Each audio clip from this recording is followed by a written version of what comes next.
Bismillahirrahmanirrahim. Assalamu alaikum all. Welcome to my YouTube channel Physics Expert.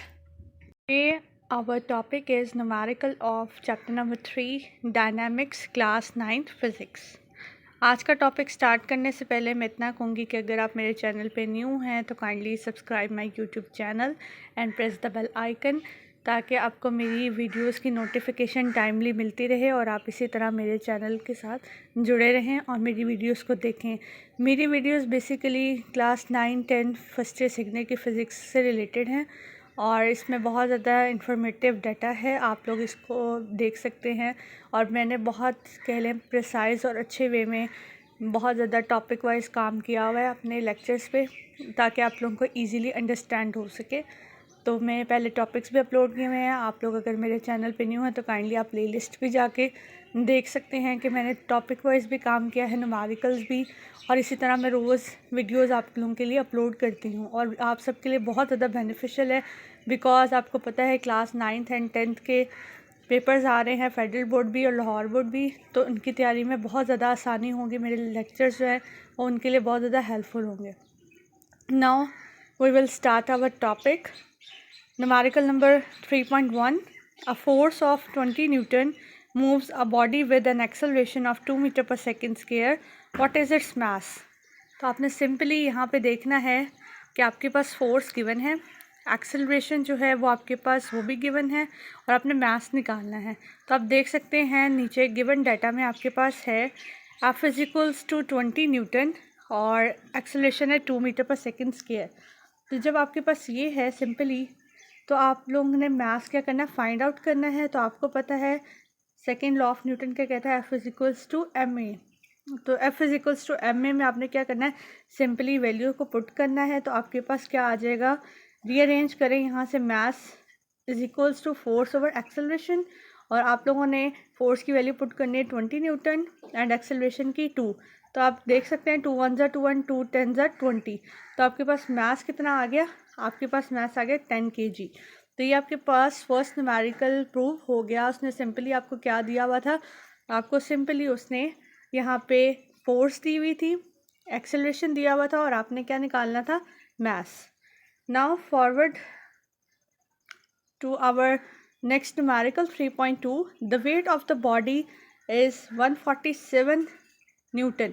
आपके पास body का wait कितना है, 147 Newton, और उसका आपने क्या फाइंड आउट करना है, मास फाइंड आउट करना है। और जबकि आपके पास वैल्यू ऑफ जी कितनी है, 10 मीटर पर सेकेंड स्क्वायर। तो आप लोग यहाँ पे ये देख सकते हैं कि आपने सिंपली यहाँ पे वेट का फार्मूला लगाना है, W is equals to m g. तो आप वहाँ से सिंपली क्या कर सकते हैं, मास निकाल सकते हैं। तो नाउ गिवन डाटा में आप लिखेंगे W is equals to 147 newton, gravity कितनी है 10 मीटर पर सेकेंड स्क्वायर, आपको उसकी वैल्यू पता है, और मास कितना है फाइंड आउट करना है। तो W is equals to m g, आप यहाँ से M को अरेंज करके तो M is equals to W over G करेंगे। तो आपके पास क्या आ जाएगा, 147 डिवाइडेड बाई 10। तो जब आप इसको डिवाइड करेंगे तो आपके पास सिंपली क्या आएगा, आप इसको डिवाइड करें तो सिंपली आपके पास आता है 14.7 kg आंसर। ठीक है। Now further 3.3. How much force is needed to prevent a body of mass 10 kg from falling?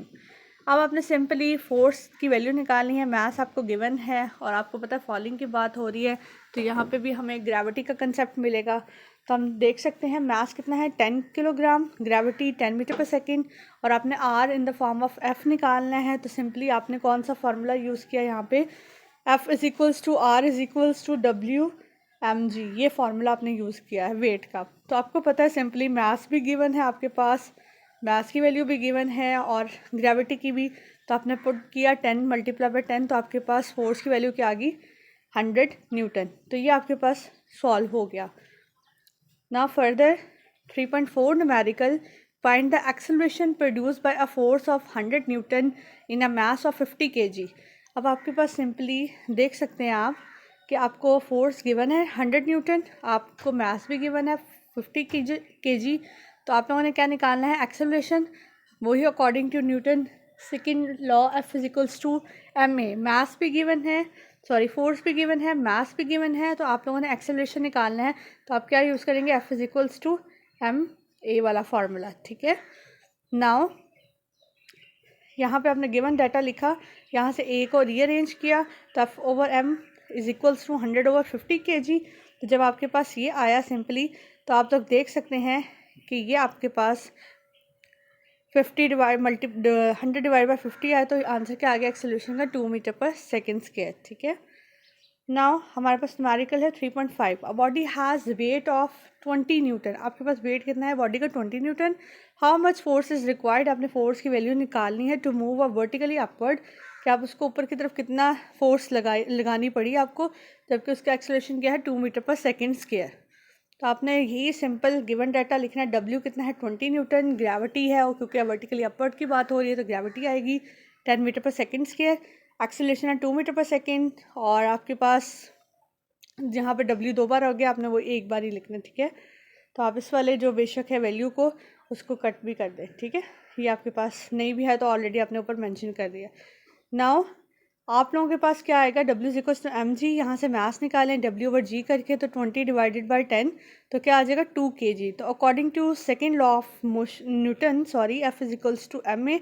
तो आपके मास क्या है 2, एक्सेलरेशन क्या है 2, तो F is equals to 4 newton आपके पास आंसर आ जाएगा। तो ये आपके पास फोर्स आई है 4 न्यूटन। तो आपने तो नेट फोर्स अप्लाई करनी है, तो नेट फोर्स किस तरह होगी? नॉर्मल रिएक्शन फोर्स और फोर्स प्रोड्यूसिंग एक्सेलरेशन, लाइक जो एक आपके पास in the form of weight है W इज इक्वल्स टू या 20 न्यूटन, उसको और ये जो 4 न्यूटन आया है इसको ऐड करेंगे तो आपके पास टोटल नेट फोर्स आ जाएगी। ठीक है, तो ये थे total 5 numericals chapter number 3 dynamics के। उम्मीद करती हूँ कि आप लोगों को बहुत इजी वे में समझ आया होगा। इसमें अभी तक हम लोगों ने 2 फार्मूलाज को ही देखा है। आपको मैं बता देती हूँ हमने कौन कौन से फार्मूला देखे हैं। F is equals to ma, और इसके बाद हमने देखा है W is equals to mg। ये 2 फार्मूलाज हमने देखे हैं जिसके ऊपर पूरा ये 5 न्यूमेरिकल बेस करते हैं। ठीक है, तो आपने इन सबको याद रखना है, और माइंड में आप लोगों को मैंने पहले भी कहा था कि आप लोगों ने इसकी कह लें फार्मूलाज जितने जब आप पढ़ लेते हैं ना, तो उसकी एक शॉर्ट सा स्टिकी नोट्स पे सारे फार्मूलाज लिख के उसे न्यूमेरिकल वाले बुक के पेज पे ना पेस्ट कर लें, ताकि आप जब उसको सॉल्व करें आपको पता चल जाए कौन से न्यूमेरिकल में कौन सा फार्मूला लगना किस तरह से है। ठीक है, वो आपके लिए एक अच्छा ईजी अंडरस्टैंडिंग वे बन जाएगा। तो आपके लिए यही कहूँगी एट द एंड कि आप बहुत ज़्यादा अच्छी तैयारी करें, क्योंकि एग्ज़ाम्स बहुत ज़्यादा नज़दीक हैं। तो इससे बेहतर है कि आप लोग इस वीडियोस लेक्चर्स को देखें और उसके साथ साथ इनकी प्रैक्टिस करें, और उसके साथ साथ इसे याद करें अच्छी तरह से जो टॉपिक है। और न्यूमेरिकल्स की तो जितनी प्रैक्टिस करें उतनी कम है। मैं उम्मीद करती हूँ कि आप लोगों को मेरा लेक्चर बहुत अच्छा समझ आया होगा। तो काइंडली प्लीज़ अगर आप मेरे चैनल पे न्यू हैं तो subscribe my YouTube channel and press the bell icon, और इसको आगे भी शेयर करें ताकि जो इल्म है ना वो आगे से आगे बढ़ता ही जाए। और आपको पता है जितना इल्म आप ज़्यादा फैलाएंगे वो क्या है आपके लिए सदका जारिया। तो प्लीज़ आप लोग जो है इसी तरह मेरे इस फ़िज़िक्स के पार्ट में एक पार्टिसिपेंट बन के काम करें, ताकि आप लोगों को भी समझ आए और आगे जो बच्चे जो अफोर्ड नहीं कर सकते कोई ट्यूटर या कुछ इस तरह से, उनकी भी हेल्प हो सके। आज का लेक्चर इतना ही। Thank you so much. अल्लाह हाफ़िज़।